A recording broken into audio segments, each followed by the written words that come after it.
नमस्कार. अंगणवाडी सेविकाताई आणि मदतनीसताईंनो, अंगणवाडी सेविकाताई, मदतनीसताई आणि मुख्य सेविकाताई यांचा पगार वाढलेला आहे का?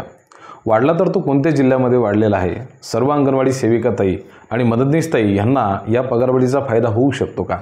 सेविकाताई, मदतनीसताई आणि मुख्य सेविका यांचा पगार किती रुपयांनी वाढलेला आहे आणि हा लाभ त्यांच्या खात्यामध्ये आता कधीपासून येणार आहे? ही सगळी प्रश्न आम्हाला एका वृत्तपत्रामध्ये बातमी आल्याच्या नंतर काही अंगणवाडी सेविकाताई आणि मदतनीसताई यांनी कमेंटमध्ये विचारलेली होती. चला तर मग जाणून घेऊयात या प्रश्नांची उत्तरं. आणि तुम्ही बघायला सुरुवात केलेली आहे तुमचं आवडतं चॅनल ज्याचं नाव आहे गुरुजन. अंगणवाडी सेविकाताई आणि मदतनीसताईंनो, बघा, तुम्हाला जे मिळणारं मानधन आहे तर ते खूप कमी आहे आणि ह्या संदर्भामध्ये मानधनवाढीच्या संदर्भामध्ये एकंदरीत ह्या प्रश्नाच्या बाबतीमध्ये तुम्ही अनेक वेळा आंदोलन केलेले आहेत. या आंदोलनाला अनेक वेळा यश मिळतं, परंतु पाहिजे तशी मानधन वाढ ही कधीच झालेली नाही आहे. कामं वाढतात, कामांची तासं वाढतात, परंतु पगार पाहिजे तसा वाढत नाही. नाशिक महानगरपालिकेमध्ये सुद्धा या संदर्भामध्ये मागणी अनेक दिवसांपासून होत होती.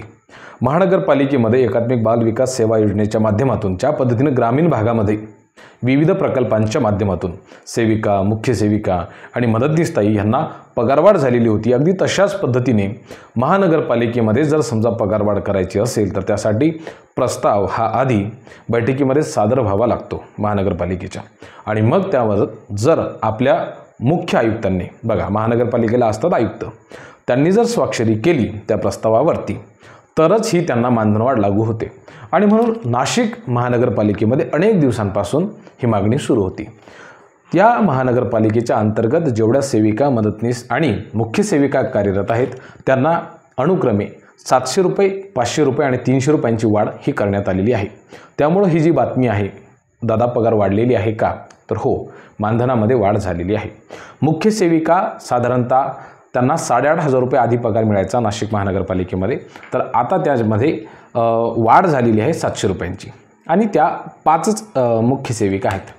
सेविकांची संख्या आहे 299, म्हणजे साधारणतः 300 सेविका त्या ठिकाणी काम करतात. त्यांना आधी जो पगार मिळायचा तो होता 7,620 रुपये. आता त्यामध्ये 500 रुपयांची वाढ करण्यात आलेली आहे. आणि मदतनीसताई जे आहेत तर त्यांची संख्या 287 एवढी आहे. त्यांना आधी 7,000 रुपये मिळायचे आणि आता त्यांना 300 रुपयांची वाढ ही करण्यात आलेली आहे. आता बघा, पूर्वी जो आहे तो महानगरपालिकेतर्फे 5,27,00,000 रुपये यांच्या सेविकाताई यांच्या खात्यावरती किंवा मदतनीसताई यांच्या खात्यावरती पैसे देण्यासाठी आतापर्यंत त्यांना लागत होते. आता ही जी वाढ झालेली आहे त्यामुळे एकंदरीत 29 लाख रुपये एका वर्षाला त्यांच्या आता वाढलेले आहेत. त्यामुळे याचा फायदा निश्चितच ह्या सगळ्या अंगणवाडी सेविकाताई आणि मदतनीसताई सोबतच मुख्य सेविकाताई यांना होणार आहे. शेवटची जी वाढ आहे तर ती कधी केली होती? नाशिक महानगरपालिकेने ऑगस्ट 2023 ही वाढ करण्यात आलेली होती आणि त्यानंतर आता जवळपास जून 2025 म्हणजे साधारणतः 2 वर्षानंतर ही वाढ करण्यात आलेली आहे. मग तुम्ही म्हणाल, दादा हे पैसे महानगरपालिका देते, मग केंद्र सरकारचा जो वाटा असतो तो मिळतो का त्यांना? तर हो बहिणींनो, तो सुद्धा वाटा त्यांना मिळतो. आता बघा, केंद्र सरकारचा जो वाटा आहे पोषण ट्रॅकर ॲप्लिकेशनच्या माध्यमातून जो मिळणारा असतो तर तोही मिळतो. आणि राज्य सरकारने जे विविध भत्ते विविध वेळेला दिलेले आहेत ते सुद्धा मिळतात. नाशिकमधल्या जर काही बहिणी असतील तर तुम्ही कमेंट करून आम्हाला नक्की कळवा की तुम्हाला जो पगार मिळतो त्याचं स्ट्रक्चर कसं असतं. एकंदरीत तुम्हाला जो पगारवाढ मिळालेला आहे त्यावरती तुम्ही समाधानी आहात का? या पगारामध्ये खरंच आपल्या एक उज्ज्वल सुरक्षित भविष्य हे होऊ शकतं का, मिळू शकतं का, याबद्दलसुद्धा आम्हाला कमेंट करून नक्की माहिती कळवा. सोबतच बहिणींनो, हा व्हिडिओ तुम्हाला कसा आवडला, माहिती बरी वाटली, खरी वाटली, चुकीची वाटली, जी काही असेल ती प्रांजळ भावना ही कमेंट बॉक्समध्ये नक्की लिहा. कारण की तुमच्या प्रतिक्रिया आमच्यासाठी खूपच जास्त महत्त्वाच्या आहेत. म्हणून काळजी घ्या आणि सुरक्षित राहा. खूप खूप धन्यवाद.